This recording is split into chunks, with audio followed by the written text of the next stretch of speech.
के गरेको हौ समीर? ए के गर्नु झारपात गर्दै बस्दै।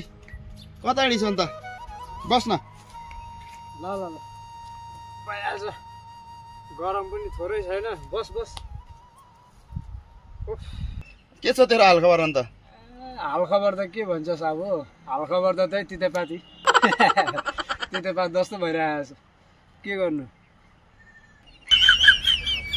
यो गरमले गर्दाखेरि त खै मर्ला जस्तो भइसक्यो त हौ गाँठे पुरा। झारपातहरू सुकेर गाईले घाँस पनि खानु मानेको छैन हिजोदेखिको, बुझिस् त? गरम बेसी भएर सबै त झारपातहरू पुरै तातेर भइरहेछ। अन्त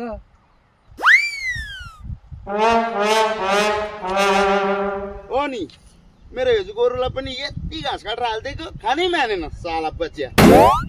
अनि गाईले चाहिँ के भन्यो तँलाई? हेट के भन्नु र, घाँस तातो भयो अरे, फ्रिजमा हारेले अन्त पो खान्छु भन्छ त।